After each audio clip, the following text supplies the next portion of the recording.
तो अब तक हम लोगों ने डिस्कस किया था नर्वस सिस्टम में परिधीय तंत्रिका तंत्र को।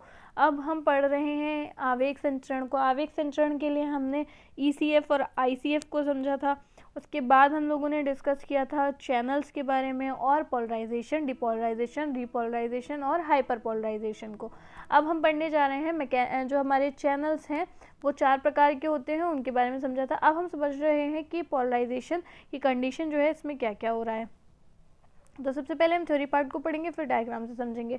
पोलराइजेशन के समय एक्सोलेमा विश्राम अवस्था यानी आरएमपी में होती है, अर्थात मेम्ब्रेन पर एक्सचेंज पोटेंशियल नहीं होता है। आपको याद होगा कि पोलराइजेशन वो घटना है जब प्लस चार्ज बाहर की तरफ और माइनस चार्ज अंदर की तरफ है। इस टाइम पे वह -70 MB होता है। अब यहाँ पर क्या हुआ है कि मेम्ब्रेन के बाहर धनावेश और अंदर की ओर ऋणावेश है, यही पॉइंट है। और मेम्ब्रेन कितनी है, आरएमपी -70 MB। पोलराइजेशन के समय सभी चैनल बंद हो जाते हैं, ठीक है, क्योंकि वो रेस्टिंग फेज है, उस समय कोई चैनल ओपन नहीं है। लीकेज चैनल ओपन रहते हैं क्योंकि ये सदैव ओपन रहते हैं। जो आपके सोडियम पोटेशियम के लीकेज चैनल हैं ये सदैव ओपन रहते हैं। अब यहाँ समझते हैं कि जब हमारे यहाँ पोलराइजेशन की कंडीशन होती है तो उस दौरान जो आईसीएफ होता है, आईसीएफ की तुलना में ईसीएफ में सोडियम आयन 10 गुना अधिक होते हैं। तो सोडियम आयन, इनकी प्रवृत्ति क्या होती है कि आईसीएफ यानी कि अंदर का जो फ्लूइड है इंटरसेलुलर फ्लूइड में की तुलना में ईसीएफ यानी एक्स्ट्रा सेलुलर फ्लूइड में सोडियम ज़्यादा होते हैं। तो ये बात आपको याद रखनी है कि पोलराइजेशन की कंडीशन में ईसीएफ में सोडियम 10 गुना अधिक होगा एज़ कम्पेयर टू आईसीएफ, जबकि ईसीएफ में आईसीएफ की तुलना में के पोटेशियम आयन के प्लस जो हम कहते हैं ये 30 गुना अधिक होते हैं, ठीक है। तो कहाँ पर कौन ज़्यादा है, ईसीएफ में सोडियम ज़्यादा है और आईसीएफ में पोटेशियम आयन ज़्यादा। आईसीएफ में ईसीएफ की तुलना में सोडियम आयन अधिक है और ईसीएफ में आईसीएफ की तुलना में पोटेशियम आयन 30 गुना अधिक है। अब नेक्स्ट है लीकेज चैनल से निरंतर पोटेशियम का इफ्लक्स होता रहता है, Na का इन्फ्लक्स होता रहता है, जिससे ग्रेडियंट की सांद्रता असंतुलित होती है। जब क्योंकि लीकेज चैनल ओपन है तो वो लगातार आयन का एक्सचेंज करते रहते हैं, Na का इन्फ्लक्स करा रहे हैं यानी अंदर की ओर प्रवेश करा रहे हैं और K प्लस का ईफ्लक्स करा रहे हैं यानी पोटेशियम का ईफ्लक्स यानी कि बाहर की ओर उसको निसृत कर रहे हैं। ग्रेडियंट की सांद्रता को मेंटेन करने के लिए Na और K पंप ओपन रहते हैं। अब ये पंप का क्या काम होता है, ये पंप पुनः जो है सोडियम और पोटेशियम जो इनके आयन का एक्सचेंज हुआ था ये पुनः उसको वापस कर देते हैं, ग्रेडियंट की सांद्रता मेंटेन रहे ताकि। अब सोडियम पंप एक्शन ट्रांसपोर्ट के द्वारा 3 Na प्लस का इफ्लक्स और 2K का इनफ्लक्स कराते हैं। इसमें एक एटीपी खर्च होती है। अब हम डायग्राम को देखते हैं। सबसे पहले हमको ये डायग्राम में दिखाई दे रहा है कि जो चैनल्स हैं इसमें आप पोलराइजेशन की कंडीशन में सबसे पहले तो आप ये देख रहे हैं कि प्लस चार्ज बाहर की तरफ है और माइनस चार्ज अंदर की ओर है, लेयर के जो एक्सोलेमा है उसमें अंदर की तरफ है। अब इसमें बाहर की तरफ कौन जा रहा है, तो K प्लस आयन बाहर जा रहा है, अंदर कौन आ रहा है, तो Na प्लस आयन को अंदर प्रवेश कराया जा रहा है। लगातार K प्लस आयन बाहर की तरफ तेज़ी से जा रहा है क्योंकि आपको 30 गुना और 10 गुना वाला जो सिनेरियो पता है। Na पुनः बार बार अंदर की तरफ आ रहा है। अब इस तरीके से क्या हो रहा है कि ये जो आयन है वो असंतुलित की अवस्था में आ जाएंगे। तो देखिए नेक्स्ट इस केस में क्या हुआ कि बाहर कम K प्लस, इसलिए K प्लस इफ्लक्स पुनः कराया जा रहा है। अब यहाँ से जो K निकले थे उन्हें ध्यान से देखें तो ये एक पंप लगा हुआ है और उस पंप की सहायता से उसे पुनः कहाँ भेज दिया जा रहा है, इसके अंदर भेज दिया जा रहा है। और इसी पंप की सहायता से सोडियम जो कि कहाँ जा रहे थे, सोडियम अंदर की ओर जा रहे थे, उन्हें कहाँ भेज दिया जा रहा है, बाहर की ओर भेज दिया जा रहा है। तो ये जो पंप लगे हुए होते हैं ये आयन इनके एक्सचेंज होने की वजह से जो कमी हुई है आयंस की उनको पुनः उसी अवस्था में लाने की कोशिश करते हैं। अब जब ये घटना घटित होती है तो इस दौरान हमारी एक एटीपी खर्च हो जाती है। अब यहाँ हम समझते हैं कि जो हमारा सोडियम Na के या सोडियम पोटेशियम पंप है वो आईसीएफ और ईसीएफ को पुनः बैलेंस करने की कोशिश करता है। 3 Na प्लस को बाहर किया गया है और 2 K प्लस को अंदर किया गया है। इस दौरान एक एटीपी जो थी वो खर्च हो गई और खर्च होने के पश्चात जो एक एडीपी थी वो रिलीज़ हुई है और उसके साथ में हमें इनऑर्गेनिक फॉस्फेट की प्राप्ति हुई है। एक्टिव ट्रांसपोर्ट क्या होता है, पंप से एक्टिव ट्रांसपोर्ट होता है जिसमें एक्टिव वर्ड जहाँ भी आए बायो में उसका मतलब है कि वहाँ कहीं ना कहीं एटीपी खर्च हुई है, ठीक है। तो पंप से एक्टिव ट्रांसपोर्ट हुआ है। एक्टिव ट्रांसपोर्ट का मतलब क्या है कि भाई एटीपी खर्च करा करके हमने ट्रांसपोर्ट कराया है। कितनी एटीपी? एक एटीपी। पंप से एक से अधिक आयनों का ई फ्लक्स या इनफ्लक्स हो सकता है। तो ये हमने देखा 3 सोडियम बाहर निकाले थे, उसके बदले 2 पोटेशियम आयन को अंदर पहुंचाया गया था। चैनल्स, इनसे पैसिव ट्रांसपोर्ट होता है जिसमें कोई ऊर्जा खर्च नहीं होती। तो आप जानते हैं कि चैनल में लीकेज आयन लीकेज चैनल है जिसकी वजह से सोडियम और आयन निश्चित रूप से बहते रहते हैं, लेकिन साथ ही जो आपका पंप होता है उसमें एक्टिव ट्रांसपोर्ट होने की वजह से ऊर्जा खर्च हो जाती है। पोलराइजेशन के समय एक्सोलेमा झिल्ली की पारगम्यता K+ आयन के प्रति अधिक और Na+ के लिए कम पारगम्य होती है। ठीक है, ये आपको पॉइंट याद रखना है कि किसके लिए अधिक पारगम्य? भाई K+ आयन के लिए पारगम्यता एक्सोलेमा की अधिक होती है, आने और जाने दोनों के लिए, जबकि Na के लिए पारगम्यता कम होती है। आप ऐसे ही याद रख सकते हो कि Na में जब, मतलब ये सिर्फ ट्रिक है याद करने की, रीज़न नहीं है कि Na जो है वो लिखने में हमें 2 लेटर लगाने पड़ रहे हैं तो भैया पारगम्यता उसके लिए कम होगी, और एक के अकेला लेटर है तो उसके लिए पारगम्यता अधिक होगी। तो ऐसे आप ट्रिक बना करके अपने आप में याद रख सकते हैं। नेक्स्ट है पोलराइजेशन के समय ECF में धनावेशी मात्रा बढ़ जाती है। जब पोलराइजेशन होता है तो अंदर जो बाह्य भाग है उसमें धनावेशी मात्रा बढ़ जाएगी, जिससे एक्सोलेमा की बाहरी सतह पर धनावेश और आंतरिक सतह पर PO4- और नेगेटिव प्रोटीन के कारण ऋणावेश आ जाता है। ठीक है, फॉस्फेट आयन आ जाता है और नेगेटिव प्रोटीन आ जाती है। जब पोलराइजेशन होता है तो हमको क्या याद रखना है कि सोडियम पोटेशियम के वोल्टेज गेटेड चैनल क्लोज रहते हैं। सोडियम पोटेशियम के वोल्टेज गेटेड चैनल यानी Na के VGC क्लोज हैं। Na के LC यानी ligand gated channel leakage channel है, ये ओपन है। RMP -70 MB चल रहा है। एक्सोलेमा पर झिल्ली की जो पारगम्यता है वो K+ के लिए अधिक है, Na+ के लिए कम है। Na के पंप ओपन हो जाते हैं। ये शॉर्ट और क्रिस्प पॉइंट आप याद रख सकते हैं। Na के VGC क्लोज हैं, Na के LC लीकेज चैनल ओपन है, RMP -70 MB। एक्सोलेमा की झिल्ली के लिए पारगम्यता K+ के लिए अधिक और Na+ के लिए कम। Na के पंप ओपन रहते हैं। तो अब तक हमने पोलराइजेशन की घटना को समझा था, जिसमें पॉजिटिव आयन बाहर की ओर स्थित हो जाते हैं और अंदर की ओर क्यों हुआ था नेगेटिव चार्ज? क्योंकि फॉस्फेट और ऋणात्मक प्रोटीन इकट्ठी हो गई थी। डिपोलराइजेशन की पहले हम थोड़ी सी थ्योरी समझते हैं, फिर पुनः उसमें थ्योरी ऐसे ही समझ में आएगी आपको, क्योंकि ये बस जस्ट अपोजिट है आपके पोलराइजेशन का। इसमें थ्योरी में आपको एक पॉइंट याद रखना है कि दहलीय थ्रेशोल्ड वैल्यू क्या होती है, दहली मान क्या होता है। तो सबसे पहले देखते हैं ये जो सक्रिय प्रावस्था है, इस दौरान क्या क्या हुआ है। सबसे पहले तो जो आपके वोल्टेज गेटेड चैनल है तो उसमें वो अभी नो VGC का पॉइंट Na VGC का पॉइंट चल रहा है। अब इसमें -55 MV + 10 MB ये हमें वोल्टेज देखने को मिल रहा है। सबसे पहले जो सोडियम अंदर आ गया था, अब मतलब जो सोडियम का पार्ट था वो अंदर कहाँ से आया है, तो जब उसने इम्पल्स ग्रहण किया, क्योंकि डीपोलराइजेशन वो घटना है जब आपको कोई इम्पल्स प्राप्त हुआ है। अब वो इम्पल्स हमें कहाँ से आता है, तो डेंड्रॉन और डेंड्राइट्स के माध्यम से हमें इम्पल्स मिलते हैं हमारी न्यूरॉन को। तो सबसे पहले तो जो घटना घटित हुई है उसमें इम्पल्स को ग्रहण किया गया है, सोडियम आयन जो है वो अंदर की तरफ चला गया है। किसकी सहायता से गया है, तो या तो वो सोडियम मैकेनिकल गेटेड चैनल की सहायता से गया है, या तो कोई यांत्रिक आवेश प्राप्त हुआ है आपको, और otherwise mechanical gated channel open नहीं हुआ है तो लिगेंड गेटेड चैनल की वजह से ही हमको इम्पल्स प्राप्त हुआ है। तो या तो LGC या MGC, इन दोनों की वजह से ही Na का जो चैनल है वो ओपन हुआ है।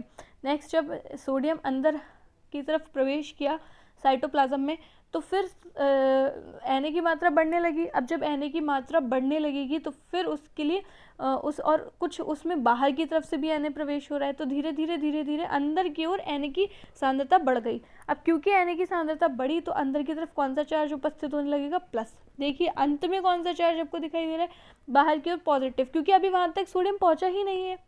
अभी धीरे धीरे सोडियम आगे जैसे बढ़ता जाएगा वो कौन से बाहर का जो प्लस चार्ज है उसको हटा करके अंदर प्लस चार्ज उत्पन्न करेगा, और जब प्लस चार्ज अंदर उत्पन्न हो जाएगा तो बाहर अपने आप ही माइनस चार्ज उत्पन्न होने लग जाएगा। तो जो आपको आधा रास्ता दिखाई दे रहा है जहाँ सोडियम पहुँच गया वो डिपोलराइज रीजन है, और जहाँ तक सोडियम नहीं पहुँचा है वो पोलराइज रीजन है। अभी धीरे धीरे पोलराइज रीजन भी डिपोलराइज रीजन बन जाएगा। अब यहाँ हुआ क्या है कि ये किस प्रकार से उद्दीपन उत्पन्न हुआ है कि उद्दीपन चल रहा था उद्दीपन या इम्पल्स एक ही बात है, वो प्राप्त हुआ जैसे ही वो मतलब एक जैसे ट्रैफिक होता है ना, हम लोग अगर गाड़ी ड्राइव कर रहे हैं तो एक अगर हल्की सी ढलान आ जाती है तो वो स्मूथली हम उसको क्रॉस कर जाते हैं। तो इसी तरीके से यहाँ पे क्या है कि इम्पल्स स्टार्ट करने में प्रॉब्लम होती है, धीरे धीरे वो बहुत तेज़ी से होकर के निकलता चला जाता है। तो यही यहाँ पर दिखाने की कोशिश की गई है कि इम्पल्स को स्टार्टिंग में बस आपको पुश करना पड़ेगा, थोड़ी मेहनत करनी पड़ेगी, फिर वो भी मेहनत इतनी कोई बहुत ज़्यादा बड़ी नहीं है, स्वतः ही बॉडी कर रही है, और फिर उसके पश्चात वो धीरे से अपने आप सर से होकर के निकल जाएगा। तो इसे जो बस यही जो पॉइंट है ना, जहाँ पर हमें लास्ट मेहनत करनी है और उस लास्ट के बाद जो सक्सेस रेट कंफर्म है, उसे हम कहते हैं थ्रेशोल्ड वैल्यू। वो मैक्सिमम वैल्यू है जो हमें सफलता से जस्ट पहले हमने करी है, वो हमारी थ्रेशोल्ड वैल्यू है। तो यही है थ्रेशोल्ड वैल्यू। उसको समझना है कि उद्दीपन का वह मान जिससे उत्पन्न विभव आवेग संचरण के लिए आवश्यक है। मतलब इतनी मेहनत तो आपको करनी रहेगी अगर आपको उद्दीपन को आगे पहुंचवाना है, इम्पल्स को आगे पहुंचवाना है, उसे हम थ्रेशोल्ड वैल्यू कहते हैं। उद्दीपन का वह मान जिससे उत्पन्न विभव आवेग संचरण के लिए आवश्यक होता है, अगर आपने उससे कम दिया है तो फिर वो काम नहीं कर पाएगा। कितने मान कितना होता है इसका, तो -60 MB से -55 MB तक, और इसकी जो वैल्यू होती है वो +10 MB से +15 MB तक रहती है। नेक्स्ट बढ़ते हैं आगे हम लोग। अब रिपोलराइजेशन की कहानी सुनते हैं, क्योंकि अब तक हमने डीपोलराइजेशन और पोलराइजेशन को समझा है। तो पोलराइजेशन, डीपोलराइजेशन तो सबसे आसान है। पोलराइजेशन क्या है? पोलराइजेशन एक नॉर्मल प्रक्रिया है जिसमें बाहर प्लस है, अंदर माइनस है, और ये नॉर्मल की प्रक्रिया चलती रहेगी जिसमें सोडियम आयन बाहर जाते रहेंगे, Na+ अंदर बहेगा। इस तरीके से इनका मूवमेंट होता रहेगा, और फिर पुनः जो है जो हमारे चैनल्स के पास स्थित पंप है वो सोडियम और पोटेशियम का आयन का बैलेंस करते रहेंगे।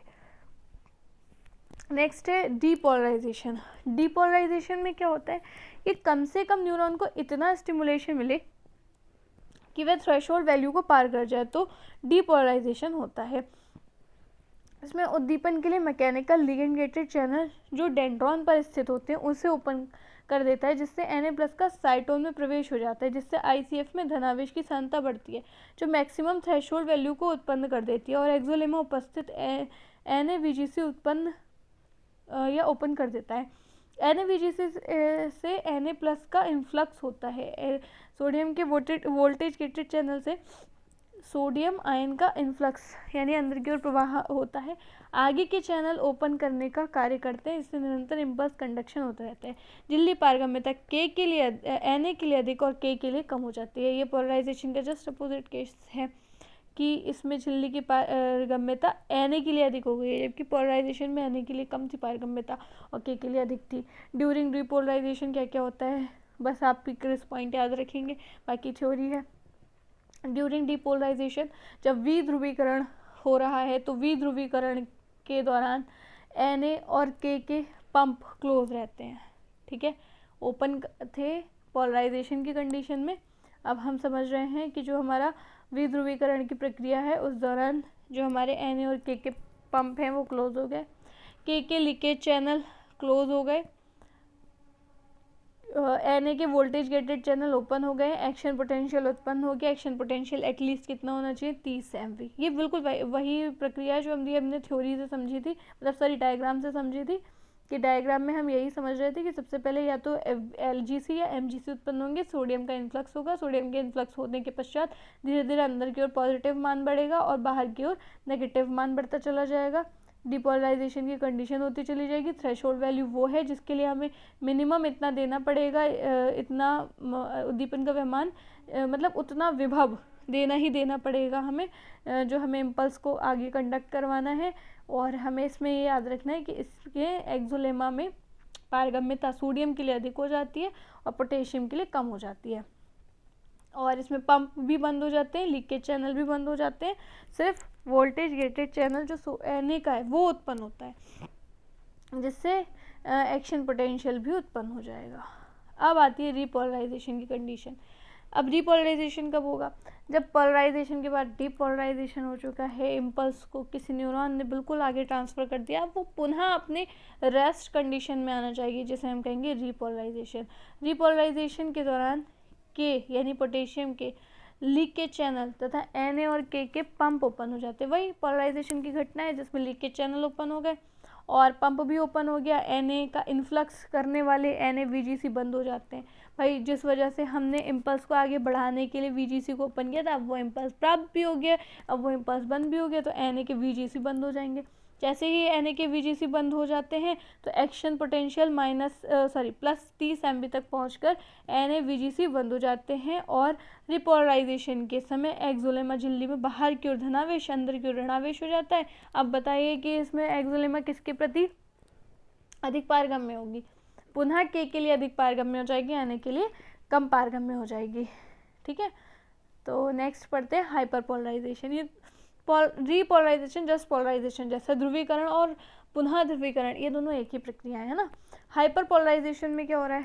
हाइपरपोलराइजेशन रीपोलराइजेशन के पश्चात जब पोटेशियम लीकेज चैनल बंद होने लगते हैं तो परंतु कई बार देरी से बंद होते हैं या अधिक समय तक खुले रह जाते हैं, जिससे K का इफ्लक्स अधिक हो जाता है, जिससे मेम्ब्रेन पोटेंशियल घटकर -80 से -90 MB तक रह जाता है। हाइपर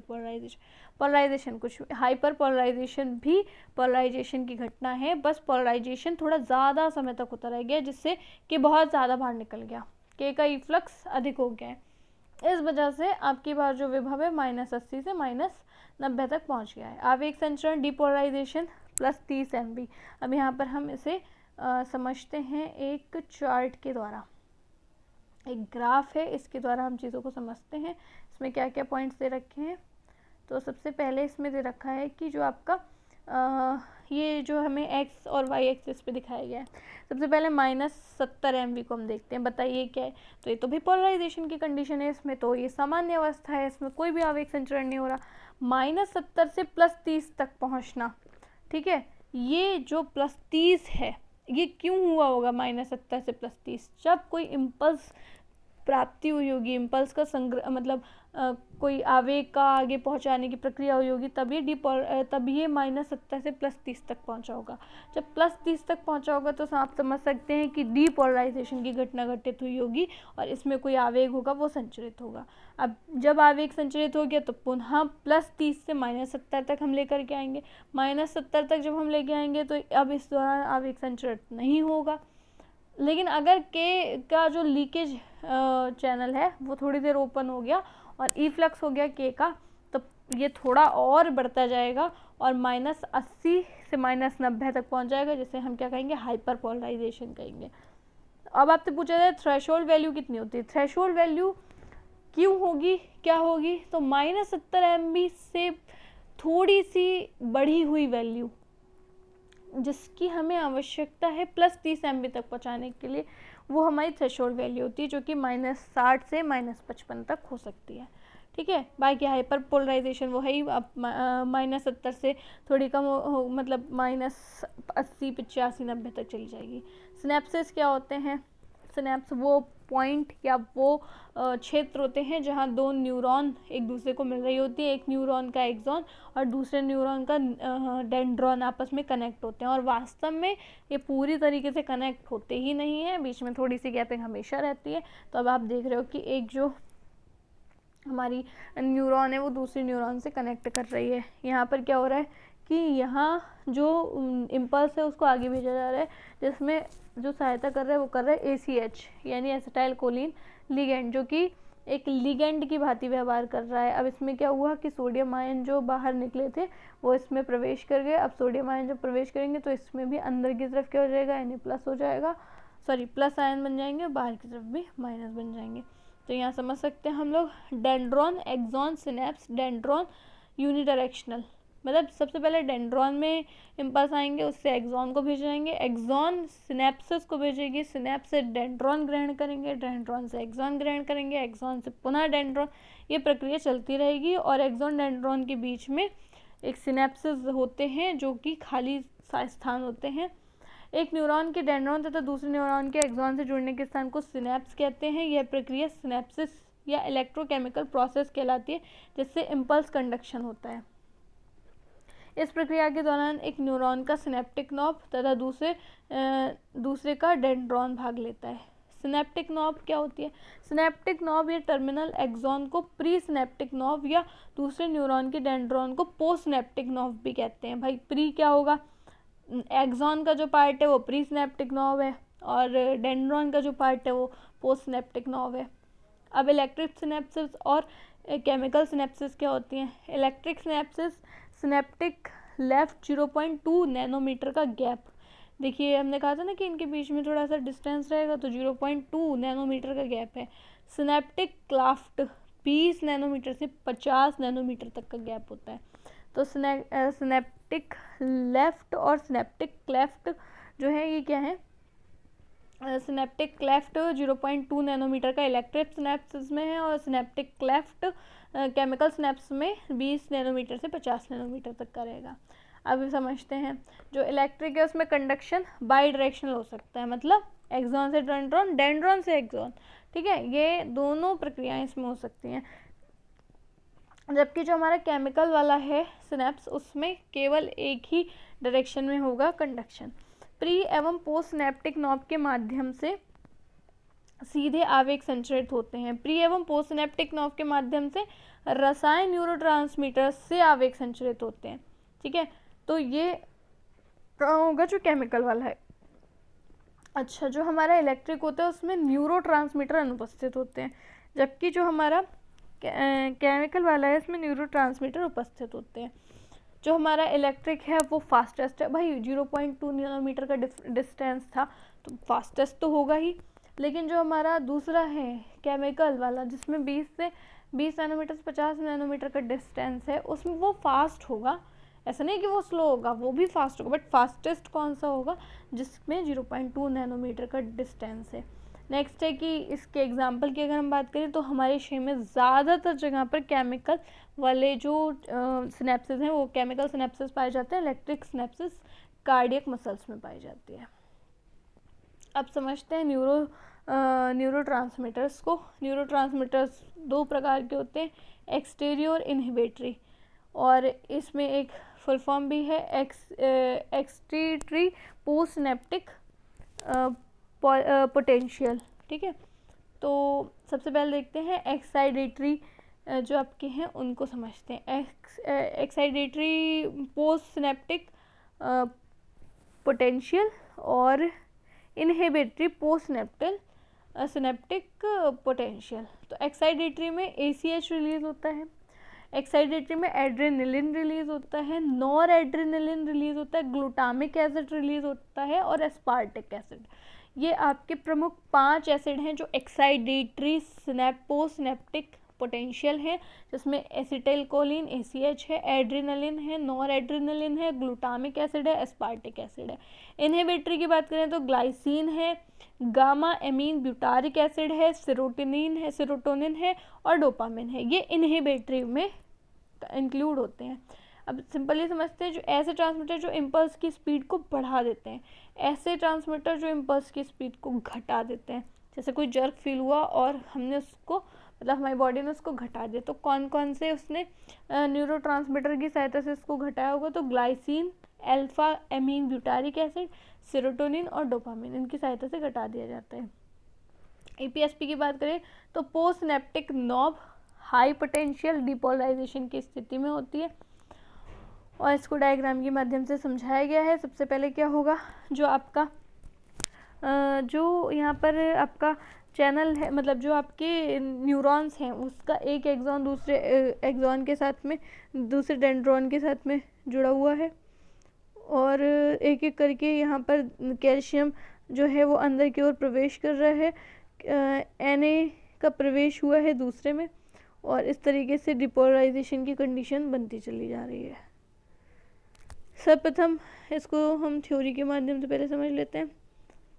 ये आपका EPSP का पार्ट है। सर्वप्रथम एक्सोलेमा पर उपस्थित डिपोलराइजेशन के कारण एक्सॉन टर्मिनल पर या प्री सिनेप्टिक नॉब पर पाए जाने वाले कैल्शियम VGC उत्पन्न हो जाते हैं।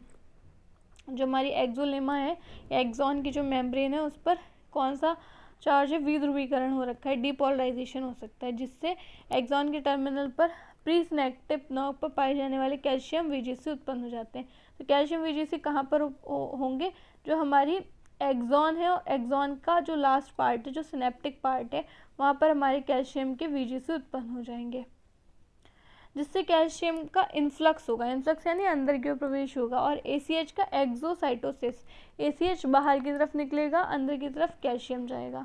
सिनेप्टिक क्लाफ्ट में ACH की सांद्रता बढ़ने पर ACH लिगैंड की भांति कार्य करने लगता है। सिनेप्टिक क्लाफ्ट कौन सा, वो बीच का जो हिस्सा है उसे हम सिनेप्टिक क्लाफ्ट कह रहे हैं, जो दोनों के दो न्यूरॉन्स के बीच का भाग है।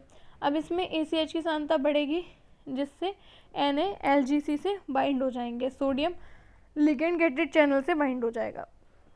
इससे डेंड्रॉन पर Na-LGC उत्पन्न हो जाएंगे, डेंड्रॉन पर जो आपका लिगेंड गेटेड चैनल है वो खुल जाएगा और डेंड्रॉन में सोडियम का इन्फ्लक्स बढ़ता जाएगा, डेंड्रॉन की सहायता से सोडियम अंदर प्रवेश करेगा। Na+ की ICF में सांद्रता बढ़ेगी, जिससे थ्रेशोल्ड वैल्यू जितना पोटेंशियल उत्पन्न हो जाता है जो NaVGC उत्पन्न कराने के लिए पर्याप्त है। NaVGC उत्पन्न होते ही डिपोलराइजेशन हो जाता है। डिपोलराइजेशन को समाप्त करने के लिए एसिटाइलकोलिन एसिटेट एंजाइम को रिलीज कराया जाता है, जो एंजाइम एसिटेट और कोलिन को तोड़ देता है। ये दोनों उत्पाद पुनः एक्सोलेमा पर इनटेक कर लिए जाते हैं, जिससे माइटोकॉन्ड्रिया में फिर से एसिटाइल कोएंजाइम की सहायता से ACH का निर्माण होता है, पुनः सिनेप्टिक नर्व में पहुंच जाता है। इस तरीके से घटना चलती रहती है। जबकि IPSP में क्या होता है, अब EPSP क्यों करे जा रहे थे, ताकि हम इम्पल्स के वेग को बढ़ा सकें। जबकि IPSP क्यों किए जा रहे हैं, inhibitory post synaptic potential. Axon पुनः वही कैल्शियम की सहायता से अंदर की तरफ प्रवेश होगा। तो यहाँ किसकी सहायता से हो रहा है, GABA alpha amino butyric acid hyperpolarisation की उपस्थिति, पोस्ट सिनेप्टिक नर्व और निम्न विभव पाया जाता है। अब यहाँ पर होता है साल्टेटरी कंडक्शन। साल्टेटरी कंडक्शन क्या होता है, जो लवणात्मक संचय है, यानी सॉल्ट के माध्यम से हो रहा है। सबसे पहले माइलिनेटेड एक्सॉन पर देखे जा सकते हैं। माइलिनेटेड एक्सॉन में जब माइलिन आच्छाद युक्त एक्सॉन पर कंडक्शन नहीं होता, अर्थात एक्सोलेमा उस स्थान पर पारगम्य में नहीं होती, रेनवियर नोड से इम्पल्स कंडक्शन हो जाता है। तो ये इम्पल्स जो थे वो हम लोगों ने समझे थे। चलिए आज ये हमारा चैप्टर जो PNS का और आयन एक्सचेंज का था ये कंप्लीट होता है। Thank you everyone.